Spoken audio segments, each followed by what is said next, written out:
Broadcasting live. It's America's longest running talk show on computers. It's Computer America, bringing you the biggest names in technology with guest interviews, new products, and your emails. Listen live at computeramerica.com on any device around the world.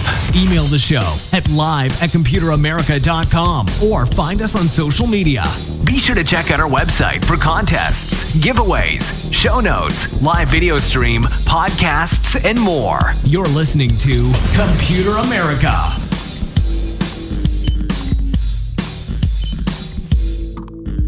Hello and welcome into the Computer America Show. We are the nation's longest running and nationally syndicated radio talk show on computers and technology. Everyone, hey, welcome into the program. So today on the show, we have computer and technology news for both segments, and we have a lot of, we have a lot to talk about. Everything from, Waymo and what's happening with the CEO there and why he is stepping down. A little hint, the numbers just don't add up. We have other stories, including Yahoo Answers. Yes, the infamous Yahoo Answers that I'm sure that a lot of us either grew up with or have referenced a time or two. Yeah, you can see that there. They are shutting down in just a matter of days. So, yep, we have that. We have more, including LG, of course, officially confirming that they are going to wrap up their smartphone business. And yeah, so everyone, computer and technology news brought to you by Computer America. It's going to be a lot of fun. But before we get to that, computeramerica.com website, you can find everything there, including links, articles, reviews, show notes, podcast, everything and anything that we do here with Computer America, you can find at computeramerica.com. So I'm trying to think if there's anything else. Everyone, I hope that you had a great Easter weekend and you are ready for today's program.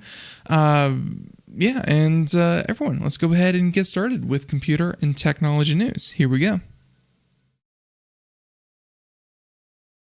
There we go.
Check 1, 2.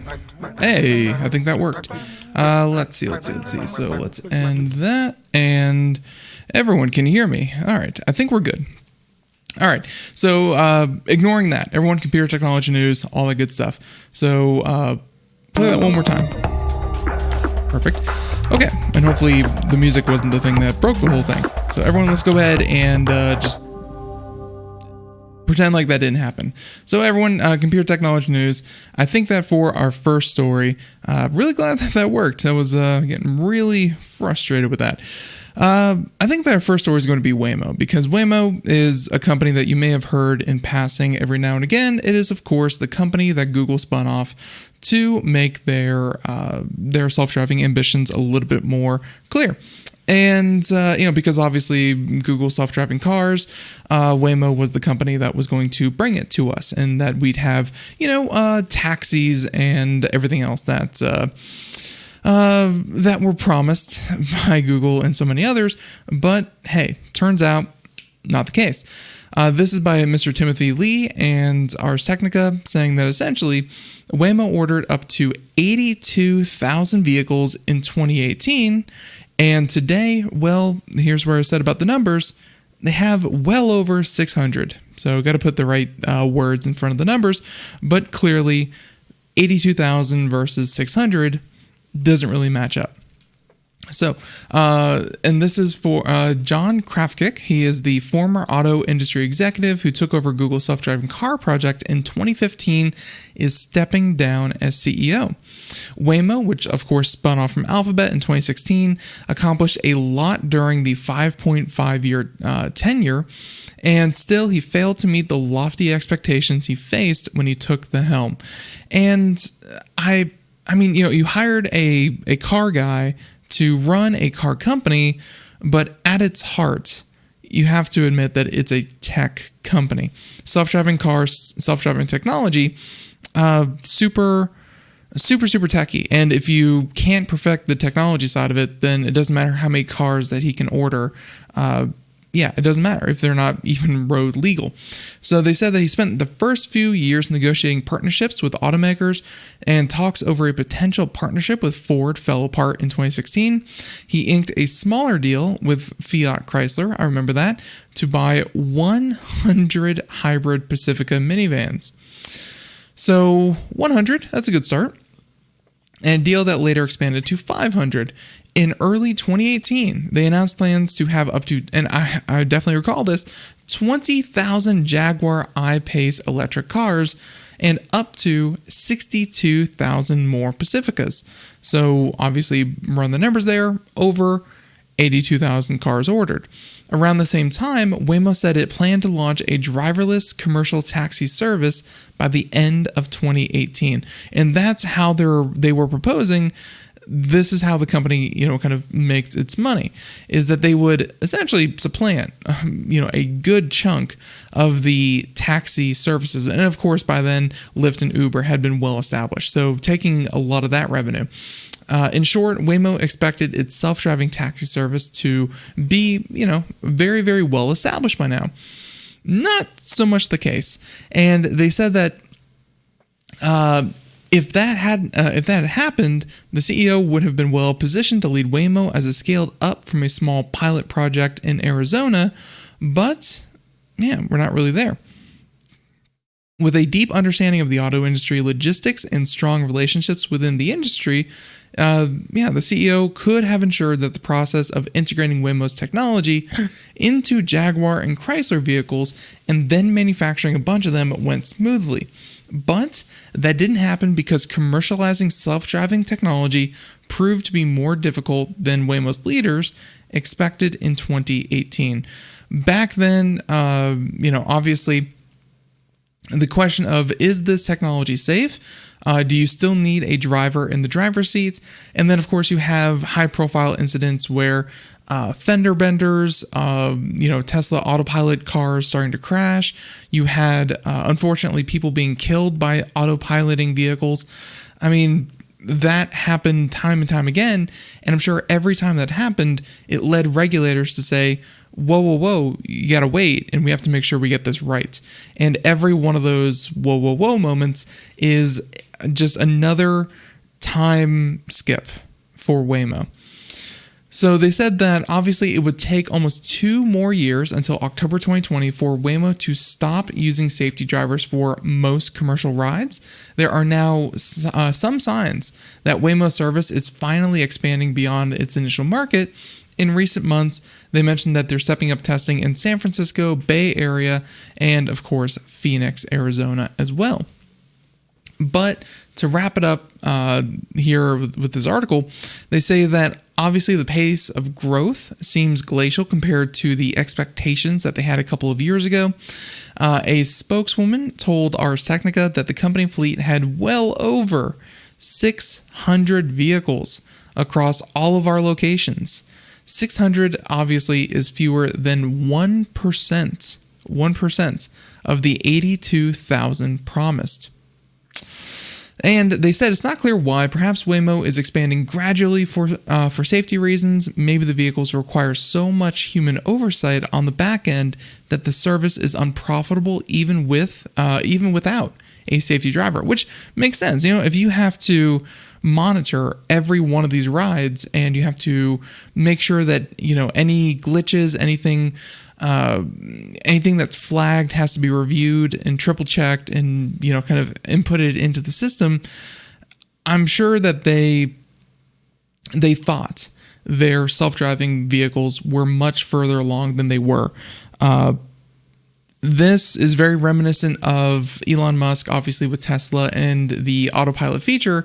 Musk was saying that 2019 was the year that we were going to have self-driving cars.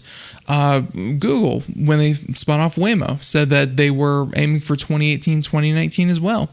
A lot of companies said that they were going to do this years ago. And by and large, the vast majority of the United States does not have access to a self-driving car, commercial or personal. So, clearly, this was much more technical, much more difficult than anyone could have foreseen, except for pretty much everyone that said that this was going to be a monumental task, but yeah, just didn't pan out that way. They said that, it's not clear if any of this is the current CEO's fault. It's possible that self-driving is just an inherently difficult problem, and he struggled to bring his technology to market under any leader. It's not like anyone else in the industry has leapfrogged Waymo, which is true. Waymo, they're making partnerships with Uber and Lyft. They have, their engineers are the ones being poached to lead other self-driving initiatives. They are still an industry leader in a very fledgling industry. So, to get rid of the CEO, I mean, there's nothing wrong with that. It seems to be the season. Intel just got their new one in. So now, obviously, Waymo looking to do the same thing. I'm sure that changing out your CEO and your strategy every couple of years, admittedly, and this is something that Google definitely needs to learn, you need to be able to find a plan and stick to a plan, which is you need to find a plan, stick to a plan, and give it long enough to actually pan out. 6 years, a couple years overdue. This doesn't seem like a bad departure either way. So they mentioned that Krafcik will be succeeded by a pair of longtime Waymo executives, and they have Dmitry Dolgov as an engineer who's been part of the Google self-driving car program since 2009 and was previously the chief technology officer. Takedra Mawakana, hopefully I said that right, joined Waymo to lead its policy shop in 2017 and rose to chief operating officer in 2019. So they mentioned that, one will handle the technology while the other handles the business strategy.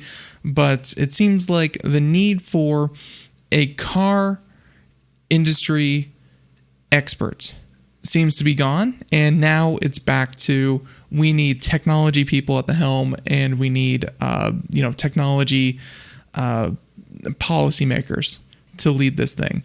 Because I'm sure that when Mr. Krafcik was first put into his position, it was about getting the technology that they thought they had, operating very, very well. I'm sure that the trouble was making deals and getting these cars onto the street, getting the technology into the car, getting the car into the street, and of course advertising the service to general consumers, which an auto industry executive would be very good at: getting a new car out there, getting people to pay attention to the new car, and selling the idea of this new car and how it works. They haven't even been able to get a car, 600 cars onto the road isn't that many cars to tell people about. So it's a good change. Probably the wrong CEO for the wrong time. It doesn't sound like he did anything bad. I'm sure that he did the best that he could with what he had to work with. It's just, it probably wasn't the type of CEO that they needed. They overestimated where they were in the process. I'm sure that within 5 years, they're going to need this gentleman back, or someone in similar experience. They're going to need someone just like this, but they're still at the prototyping phase. And they just need to work that out. So, not as bad as other CEO send-offs as we've seen, but hey, needed either way. So there's our first story. Second story, just a quick confirmation to something that we reported to last week. That, of course, being that LG is closing their mobile phone business worldwide. And like I said, so many comments about this story that I'm reading, and the reaction from the general public is like, I love my Nexus 5. I love this phone. I love my my V60 or whatever the heck they call it. They love all these LG phones, and they're so sad to see it close. But man, they just didn't buy any new phones. If LG actually had these customers and had loyal customers, they'd still be in this business. But sadly, they have been struggling for a long time. When it came to market share, LG was always hovering around 4% of a very, very robust market. And it just wasn't enough to compete with the likes of, Huawei, Samsung, Apple. Yeah, so many other competitors out there that are really giving it good competition that I'm not surprised at all. So this one coming out today from Seoul. LG Electronics Inc., and by the way, this is the official press release, announced that it is closing its mobile business unit. The decision was approved by the board of directors earlier today, and the LG strategic decisions to exit the incredibly competitive market will enable the company to focus resources on growth. On growth in areas such as electric vehicle components. So, kind of the same thing. If they can make chips, and if they can make touchscreens for, the next generation of cars, they're still going to be doing that. Connected devices, obviously, Internet of Things, hugely important. Smart homes, robotics, artificial intelligence, and business-to-business solutions. So, yeah, I think that LG is diversified enough that they have plenty to work with. But to give up on their smartphone ambition, probably a smart idea. LG will provide service support and software updates for existing mobile products for a period of time, which will vary by region. I'm sure for many places it will be, probably 2 to 4 years, somewhere along there, whatever the natural lifespan of these products would be. And then, of course, moving forward, they will close with their business partners over that time. Let's see. Moving forward, LG will continue to leverage its mobile expertise and develop mobile-related technologies such as 6G, which, by the way, not the first time we've heard of 6G, but yeah, LG is looking to hopefully position itself to be part of the 6G rollout. They also mentioned core technologies developed during the 2 decades of the mobile business operations will also be retained and applied to existing and future products, which is a pretty good point. And being able to make and work with and be able to utilize this mobile technology, mobile phones develop on a mobile platform and actually put a viable product out, as opposed to, I could list a number of different mobile phones that have never really seen the light of day. They are actually well positioned that if they ever want to integrate or work closely with other smartphone manufacturers, they're going to be in a very good spot to do that. And heck, I would not be surprised if they kind of pull an Intel here and start to make phones for their competitors, or I guess previous competitors at this point. They mentioned that the wind down of the mobile phone business is expected to complete on July 31st, and although inventory of some models may still be available after that. So yeah, if you're looking for a good deal on a phone that probably won't have customer support, shop LG. There you go. Again, this was rumored last week, and yep, right on time. April 5th, they have confirmed that they will not be making their smartphones. Again, if you really like their phones that much, pay for their phones, because otherwise, it's such a cutthroat market. And LG, when it came to smartphones, they were one of the first ones to come out with a curved screen. They had a lot of innovation. They kept the 3.5 millimeter headphone jack. They did a lot of things different than their competitors, but they never really excelled over. It was a different kind of phone, and it just didn't attract as many people as I'm sure that they had hoped. So there you go. Okay, that was story number 2. Story number 3, let's go ahead and talk about another closure. This one may hit a little closer to home, and I'll be honest, every time I hear the name Yahoo, I'm like, oh, Yahoo, the entire service hasn't closed down yet. Well, one more part of it, and I'm honestly surprised what's going to happen here. Yahoo Answers is going to shut down May 4th. Mark your calendars. Still, even to this day, when I ask stupid questions of Google or of, whatever, whenever I ask these stupid questions, I'll still get Yahoo Answers from 2013, 2011, so on and so forth. Like, don't get me wrong. Sometimes they're right. A lot of times they're woefully outdated and don't help anyone. But hey, it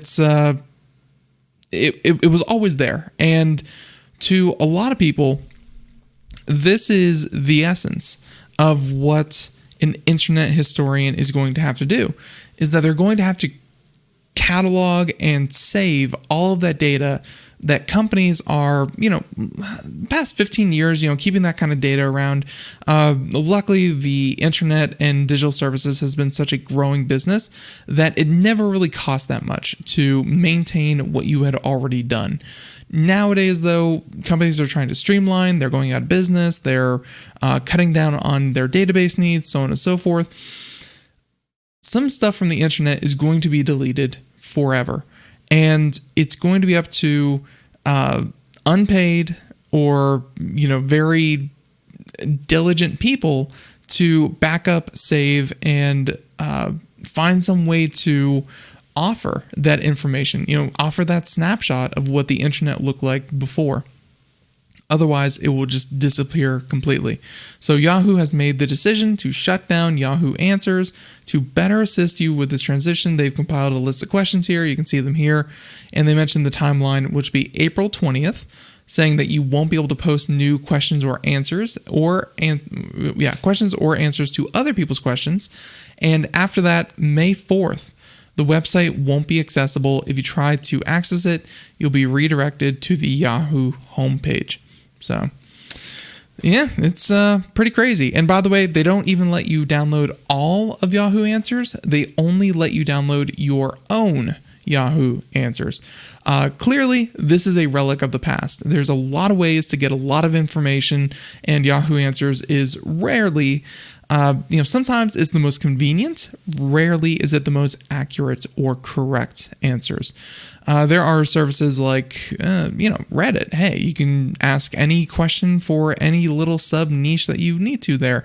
There's Wikipedia, which has almost the entire some human knowledge available at your fingertips. There's so many ways to get good information that Yahoo Answers, being a message board, just is not needed in today's internet. And Yahoo seems to think exactly that. So, yep, April 20th, won't be able to post new questions or answer other people's questions. And May 4th, it will redirect you to the Yahoo homepage completely. But hey, just a little bit of the old internet falling by the wayside. Now, this is how you know people don't give I can't use that word on the air, don't give two figs about hacks. And don't get me wrong, we do. We're definitely going to pay attention to it. It's, hacks are bad and losing data is bad. But here's how you know that, maybe when it comes to investors, when it comes to people with the actual money, especially with the stock market, they don't care, because Facebook, over the weekend, it was exposed that they had, lost 500 million Facebook users' information, and it was all posted to a website, a cyber expert says. By the way, what I was talking about there was that the stock was actually up almost 3.5% today alone. It happened over the weekend, the first chance the market had to react to the information. And what did they do? Well, Facebook buried enough stories out there and, kind of buried the hacking thing that, no real immediate fallout. I'm sure regulators are already looking into what happened here, but man, Facebook messed up big time. So if you're a Facebook user, this could definitely affect you. 500 million accounts. And by the way, they mentioned that that was the personal information, including phone numbers. They've been posted on a website by hackers, cybersecurity experts say. There are records for more than 32 million American accounts, 11 million United Kingdom accounts, 6 million in India, and many, many more, of course, filling in the gaps. Details in some cases include full name, location, birthday, email addresses, phone number, relationship status, essentially all the things that first pop up when you pull open someone's Facebook status. And of course, obviously, you can only share the information that you share with it, which is a very good tip. Only share the information that you don't mind everyone knowing. So, just be very clear about that. They said that, and according to the security researcher, this is old data that was previously reported in 2019. We found and fixed this issue in August 2019. That's what a Facebook spokesperson said on Saturday. And they mentioned they did not notify affected users at the time. In 2019, we removed the ability to directly find others using their phone number across Facebook and Instagram, a function that could be exploited using sophisticated software code to imitate Facebook and provide a phone number to find which users it belongs to. And although the data is from 2019, it could still be of value to hackers out there, obviously. And to see it, I guess, kind of recirculate and be posted in new places for more people to find at the moment kind of kicks it back up again and says that, hey, this data is out there being exploited. If you haven't changed, obviously, the vast majority of people are not going to have changed their name by then. The majority of people are not going to have changed their phone number by then. And hey, we can certainly hope that they change their their email addresses, phone numbers, and others. So with that being said, they point out on Twitter that the way that the data was sorted and posted on the hacking site this week makes it far more accessible for criminals to exploit. Because clearly a giant throwing up of information is one thing, but to have it essentially exported and sent to, to allow to be exported to like let's say a giant Excel sheet is much more valuable to, let's say, spam callers, spam emailers, hackers, to people who are trying to compromise accounts. That's much more accessible and easy to use. So there's a lot of information there that has not changed since 2019, and it affects a ton of people. So there you go. To find that all in one place and easily accessible, it's not a good thing at all. Change your passwords, be safe, vet your emails, all the basics. Do that. And by the way, to the nice gentleman talking about the lack of the beard, not to worry anyone. I know I shaved, but we're growing it back. So the beard will be back in no time. Now, with that little aside, let's...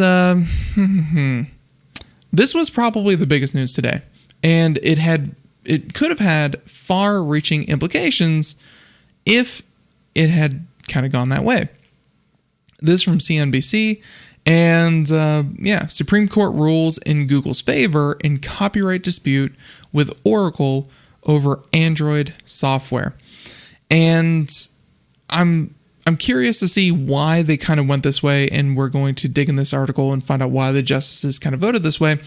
But they mentioned that the case concerned about 12,000 lines of code that Google used to build Android that were copied from the Java application programming interface developed by Sun Microsystems, which they acquired in 2010. They said that it was seen as a landmark dispute over what types of computer code are protected under American copyright law. That's why you can think of things like APIs, which allow other companies to access certain companies' information behind the scenes, integrate better, that kind of thing.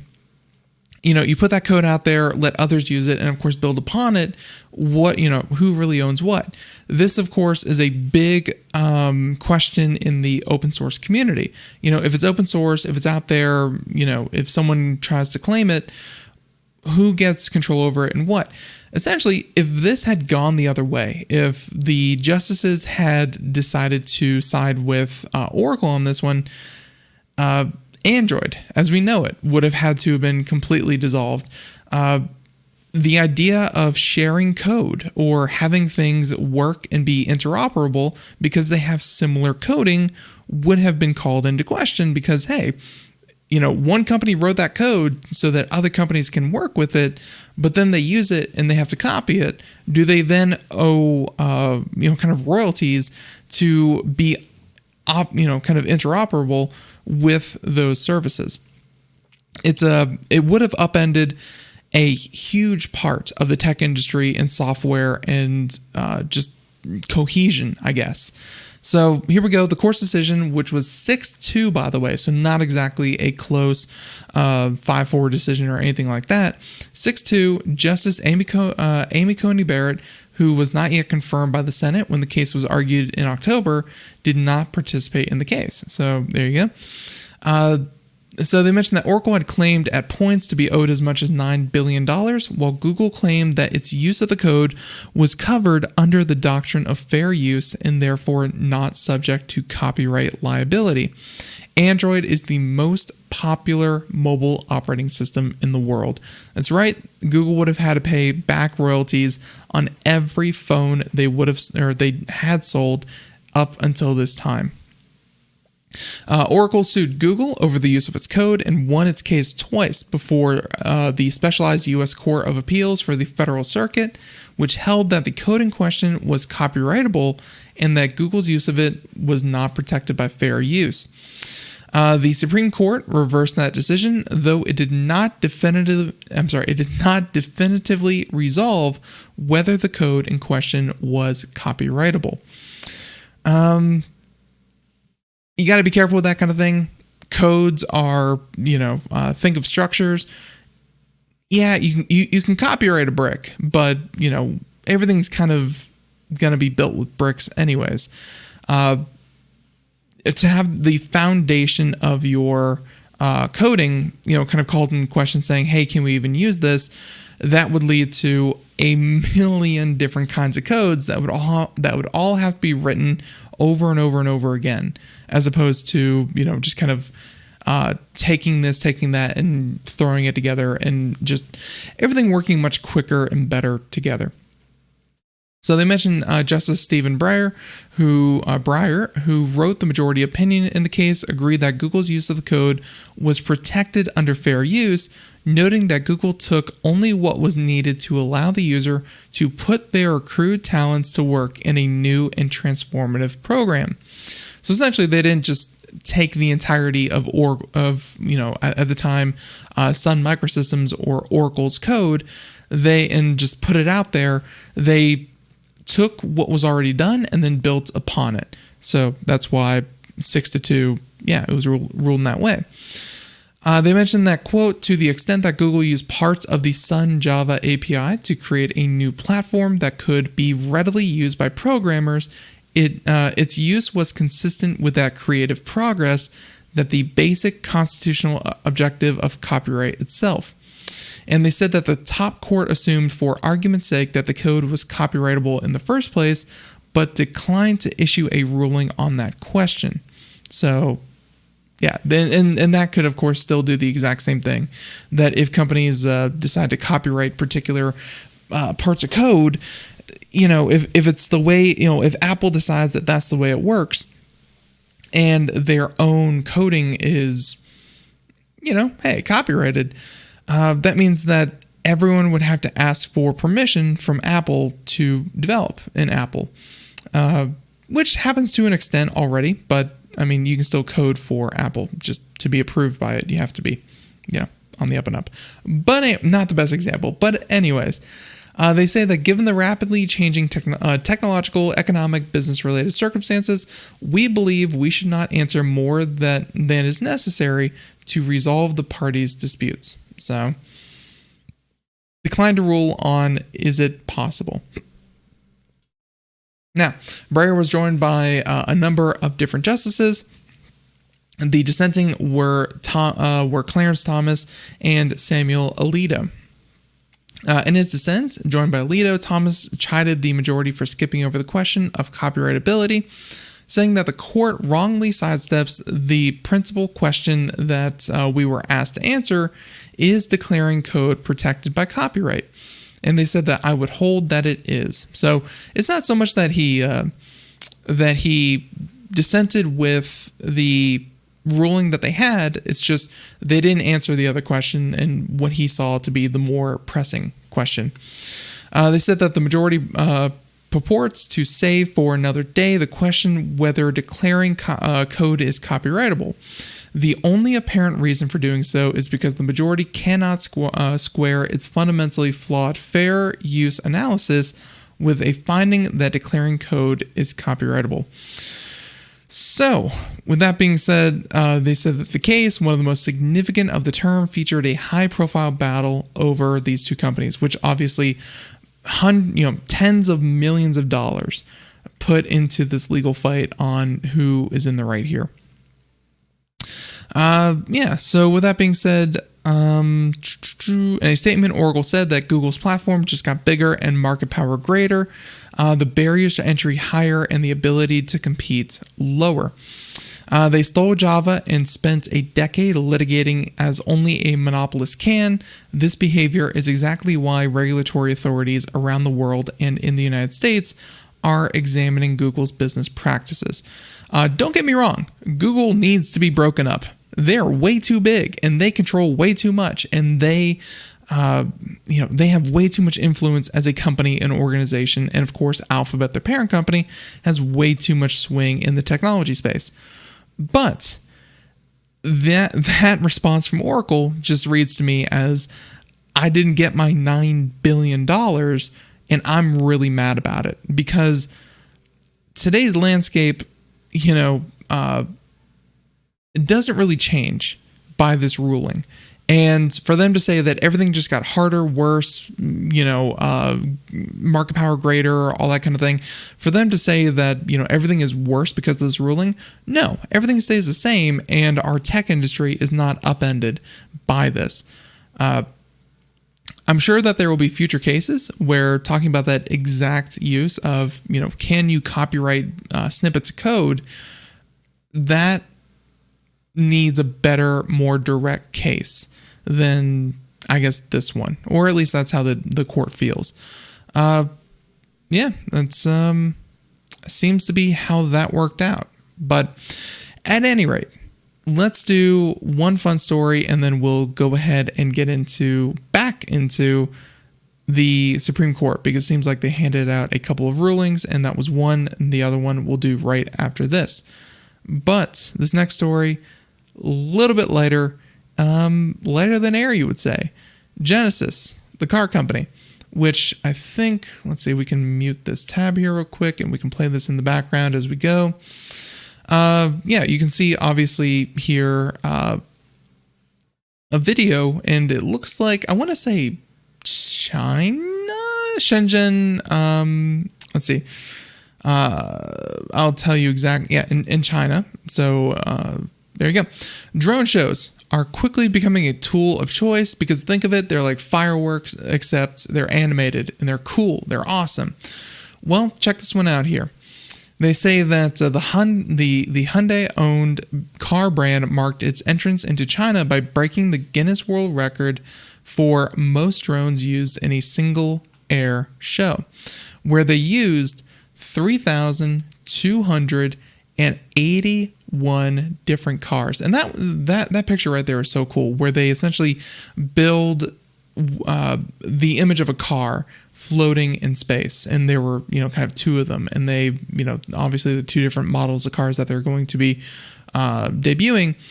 But yeah, they performed a massive drone light show over a river in China. They said that it's a significant improvement over the previous holder, which was Shenzhen's Demoda Intelligent Control Technology, where they flew only 3,051 drones in September 2020.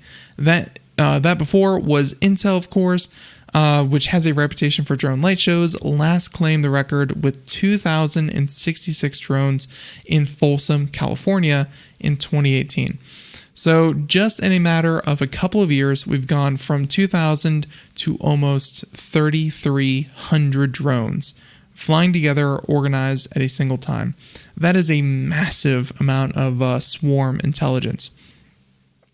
They mentioned that feats like this typically rely on choreographed software that tells drones to form certain shapes while coordinating the swarm to avoid collision. And that's really the big part. It's clearly this is software telling the drones where to be, and kind of how to how to get there. But it's very difficult to get that all done without bumping into each other. So, and I can only imagine the noise that was generated by this, but still, it's a very, very impressive feat. Obviously, a publicity stunt, and it won't be surprising if another company finds a way to one-up Genesis before long. It shows how much drone shows have advanced in the last couple of years, and they could easily fuel competition among companies determined to put on the best show that they can. I look forward to the day when drones replace fireworks altogether. Not in the exploding sense, but more in the light show sense. Fireworks are notoriously bad for the local bird population, things like that. But in general, drones are just cooler, Don't get me wrong, things exploding, I get it. It's awesome. But at the same time, being able to see, kind of all these drones move and have like animated things, and be able to put on these pictures and these shows over and over and over again. It's not just a one-time thing like a firework. You can definitely see why they're getting more popular and much more sophisticated. So, with that being said, our next story, we're going to get back into the Supreme Court stuff, and Justice Clarence Thomas seems to be the one singled out here. doesn't seem to be happy with Section 230 and all that kind of thing, which I don't know. I don't often hear about a singular Supreme Court justice having an issue with a part of the law and them being able to do anything about it, because of course they are a body of 9 Supreme Court justices. So at any rate, they mentioned that this just happening today. Title: Justice Clarence Thomas takes aim at tech and its power to cut off speech. There you go. And this obviously has everything to do with the former president of the United States, Mr. Trump, and how he was blacklisted from, or banned from Twitter, Facebook, Instagram, Twitch, all these different platforms, very quickly, deplatformed after the events of January 6th. Lawyers for those, and they mentioned that the Supreme Court on Monday dismissed a lower court ruling that former President Donald Trump violated the First Amendment rights of critics he blocked on Twitter. And now that Trump is a private citizen. Lawyers for those Trump blocked on Twitter argued that the former president's Twitter account functioned as an official source of information about the government, and therefore the government cannot, ban certain people from knowing information about the government. Now, they said that the Supreme Court ruled, instructing the court to dismiss the case as moot, no longer active. While the case can no longer be cited as precedent, other courts have held that an elected official on social media accounts can be treated as a public forum. And so the dismissal is unlikely to affect the development of the law, as they said. Essentially, even without this particular high-profile case that made it all the way to the Supreme Court, only to be thrown out because it wasn't relevant anymore, what they're saying is that other lower courts have this on the books and other cases that it's probably going to become law much in the same way that it already would have. Now, the decision for the High Court did not surprise court watchers, but a concurrence in the ruling from Justice Clarence Thomas has drawn attention in technology circles, which is where we are. They said in it, Thomas took broad aim at social media networks, attacking Section 230 of the Communications Decency Act, the landmark law that protects technology companies from lawsuits and also provides platforms with wide latitude in patrolling speech on their sites. Section 230 very famously kind of targeted, saying this is the problem with social media, this is the problem with not holding companies such as Facebook and Google and all these other social media sites responsible for what their users post.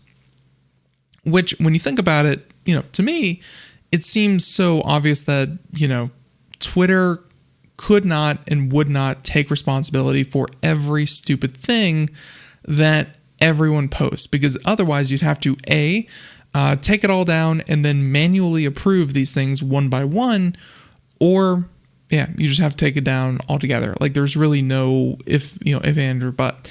And then of course the other part of that is Section 230 avoids the opposite, which is, instead of saying that these companies need to monitor and agree with everything that any user posts on their site, the other end is treating it like a common carrier and just being like a phone, saying that, your phone company never bleeps out your conversation. Your phone company never ends a call because what's being said isn't appropriate.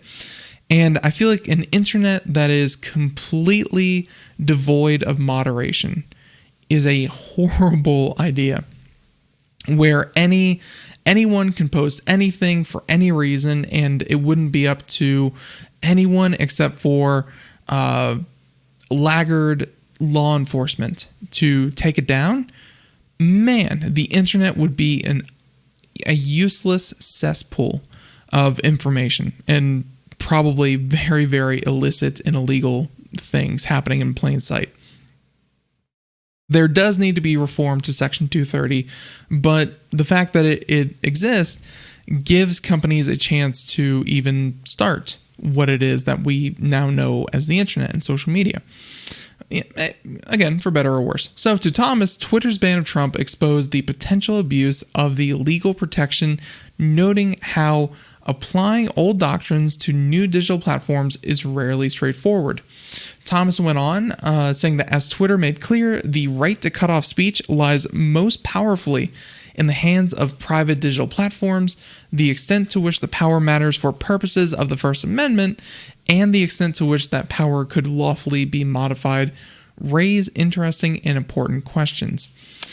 Big tech companies, Facebook and Google, Thomas points out, have vast and largely unchecked control over online marketplaces, which is so strange because as a conservative justice, a lot of the rulings that they have put in place, such as Citizens United, saying that, corporations are people, they have a right to free speech, they have a right to use their money to influence as they see fit. The right for for them to operate almost unfettered as another citizen of the United States.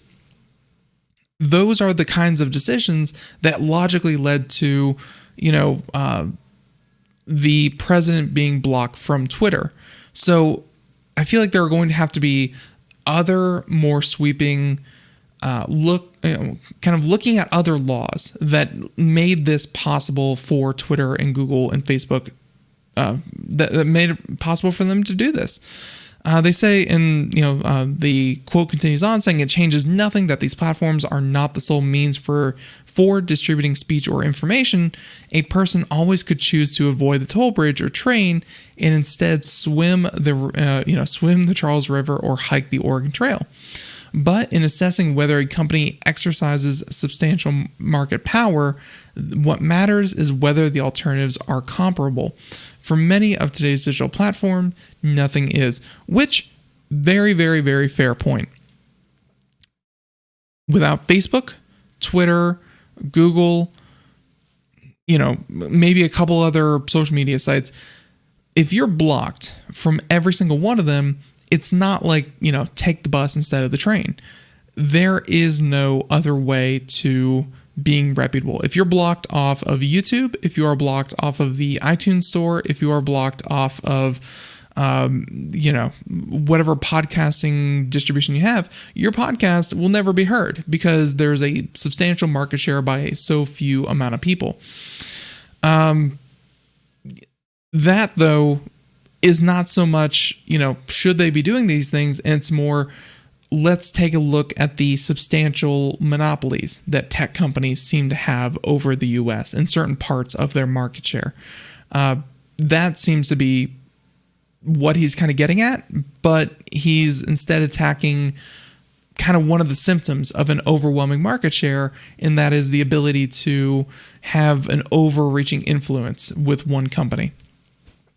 So in Thomas's view, social media companies are sufficiently akin to a common carrier, such as a public utility like a telephone company, and should be regulated in this manner, which would be awful, by the way. Again, without moderation, essentially Facebook having to say that anything on their platform has to be on the platform because, hey, they're just a common carrier and they are not arbiters or moderators of that information. That would be absolutely horrible because then anyone can go on there, say anything they want with zero repercussions.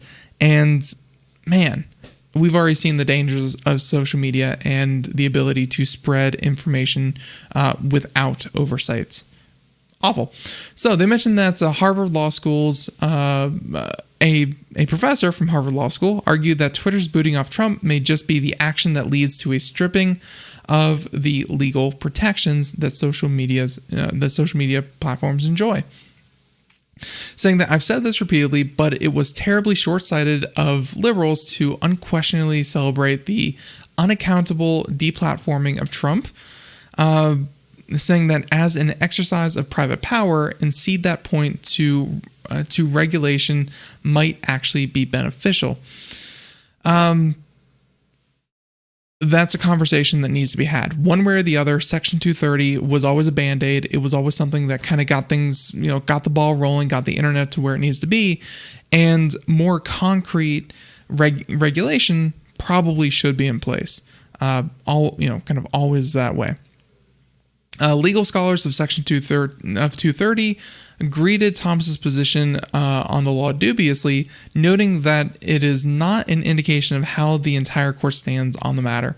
Obviously, yes, this would be something that the entire court would have to take up, and Thomas himself is, these are the views of one justice. So they also mentioned one other thing, saying that others applauded Thomas's remarks, including Rachel Bovard, Senior Director of Policy of the Conservative Partnership Institute, saying, quote, the Thomas concurrence regarding big tech has everything legitimizing the threat of concentrated corporate power, Google gatekeeping information for 90% of the world, government outsourcing censorship, and justifications for common carrier regulation. Just to be clear, I definitely don't think that the internet and social media should be common carrier. That sounds actually awful. But I also don't think that the current system of just, what needs to be regulated and what needs to be censored and what needs to be taken down should be left in the hands of, a few horribly traumatized people in the bowels of Facebook or a few directors at the head of Twitter. There needs to be clear, concise regulation on what is safe, because up until this point, Section 230 just said, essentially, within appropriate means, or as long as you operated in good faith and you took down bad information as quickly as you found out and as quickly as you could, then it's all okay. You just had to operate in good faith. And that's, personally, again, that's just too vague for actually operating a company. Like, I feel like companies themselves would like to know the rules to operate by so that they could better, kind of stick to them. They want clear, concise rules. But to say that there are no rules, or the rules are, they have to take responsibility for everything, that does not lead to the system that we have today. And regardless of what you think about social media, and people do need to take it less seriously, people need to, not use it as often, people need to not be as influenced by what they see on social media. Social media as a whole, though, I would say, has been a very good thing to connect people with others who are, either long distance, long separated by time, by many other factors. Social media in general has been a good thing, but it does need refining. So this was an opinion by one justice. Essentially, you can say this is what he would vote on. This is what he would vote for if it came to a Supreme Court case. But again, this is one justice and a justice of 9. So nothing really changes with that. We have time for one more story. And let's see. All right. One of the weirdest bugs, I'm hoping it's a bug, one of the weirdest things I've ever heard is that online-only Outriders, and Outriders, they're doing a big, PR push. But yeah, it's a new game. They're trying to get some attention, but also they might be getting attention for the wrong reason, where an online-only Outriders can be paused in single player if you have an Nvidia GPU. So many online-only games, for a while there, like let's take SimCity for instance, you couldn't pause the game. And for a lot of games out there, you had to either pause the game or vote for a pause. There was no strict pausing because, hey, you don't want one person to be a jerk and sit there and pause and unpause, pause and unpause. No, everyone should have the right to play their game at any speed that they wish. But if you're online and you're single player, one would assume if you're affecting no one but your own game, you should be able to pause at any time no matter what, because hey, it's your game. Turns out, they say that using Ansel, which is a feature of the Nvidia GeForce RTX graphics card that enables a kind of photo mode even in games without a built-in one, you can pause Outriders by pressing Alt F2 on the fly and get up and take care of business. They're saying that because Ansel is specific to Nvidia GeForce Experience software, pausing is limited to PC players only. And of course that means that you have to, if you're playing on AMD, no such luck. The handling of pausing and single player content in Outriders is similar to Destiny 2, which shares some of the same aesthetic and mechanic similarities. The difference is that Outriders is very explicitly sold as a more traditional single player game. But even though it's more traditionally single player, yep, you guessed it, still has to be online only, which some people are taking offense to. But with that being said, everyone, the music in the background means that we are done. I want to thank you so much for tuning into the show. Catch us here next time, same place, 4 p.m. to 5 p.m. Eastern, Monday through Friday.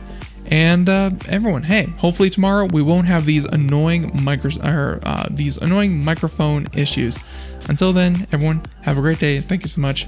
Bye, everyone.